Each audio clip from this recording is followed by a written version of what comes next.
Hi guys, and welcome back to my War Games hobby channel. Alec here. I just thought I would give you a tip on something that I've realised I did wrong. At the moment, my latest project is I'm painting up a Byzantine army for use with Lion Rampant, or occasionally maybe with Saga as well.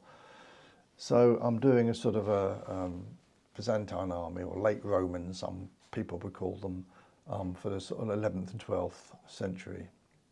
I've just finished, in fact, a unit of Byzantine Corsairs, I think they're called, or I would call heavy cavalry, and they've come out really well.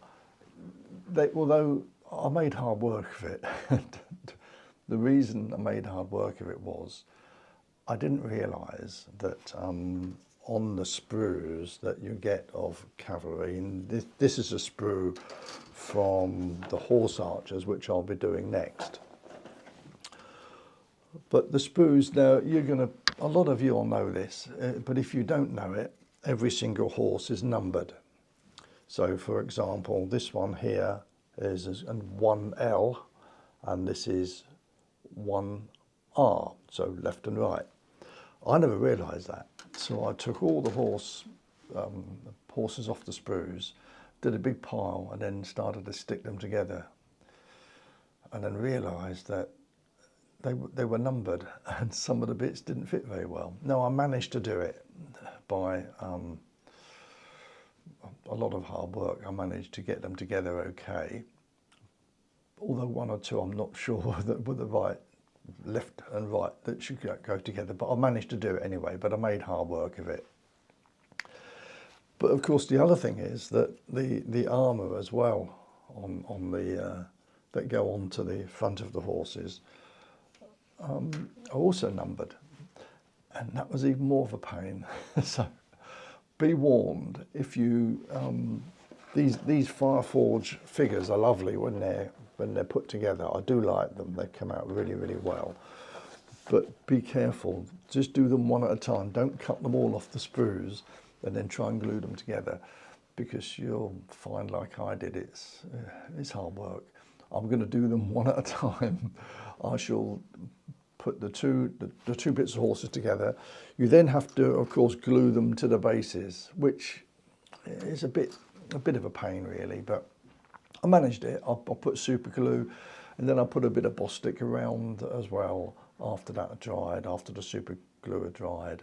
And then I've also put some basing material, which I use this stuff here, on the base as well, so that the end result is that they're fine. And here's a picture of the units I've just finished. I've done 12 heavy cavalry. But once they're on the base, and then I make sure I number the bottom of the base, so I know what number horse it is, and I make sure I marry up, because I like to paint. It's easier to paint the armour pieces on the sprue and then cut them off when they're finished and glue them to the finished horse. So I paint the horse first completely before I put the horse armour on. It works out better that way. But I put those on first, and obviously depending on what head you want as well, because they've got two types of head. They've got an unarmoured head or the armoured head. If you're going to use the armour, then it's best to use the armoured head. And then I get those completely finished, and then I attach the figures to the horses after the armour's gone on. Otherwise it gets a bit difficult to do that as well. The other thing is, if you look at the legs as well, what you have to do, left and right legs, there are two types. There are some with sort of mail armour, and others with some sort of laminate armour. So make sure you put the right leg with the left leg that's going to match. Again, I didn't realise that, and I glued a couple, and they were the wrong type. So if you look closely, there's two of my figures. I'm not going to tell you which ones they are. Two of my figures, I'm not going to take them apart now, but they've got the wrong legs. Anyway, so they're lovely figures. I do like these Fireforge figures. When they're finished art school, I'm very pleased with them. I've done the cavalry quite bright actually, because the research I've done, they seem to be quite brightly coloured. Certainly the laminated sort of armour, horse armour was. So there's a fair bit of artistic license, I think, when you come to do Byzantines, because unlike the early Roman period where they were more uniform, the later period they weren't. They were pretty mixed. So you can see I'm pretty pleased with how they've turned out anyway. And the same with the horse archers when I do them.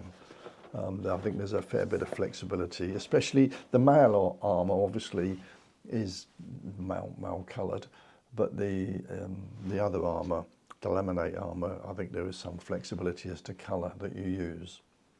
Right, so I'll be doing the next lot of horse archers one at a time, so I get it right. And when I finish them, I'll let you have a look. So I just thought I'd warn you, anyone that buys these, do bear in mind, don't make the same mistake that I made. And a few other people I've spoken to have done exactly the same thing. Just make sure you get the right, do them one at a time, and make sure you go by the numbering on the sprue, and then they'll look brilliant when they're finished. Okay, that's it from me. See you again soon.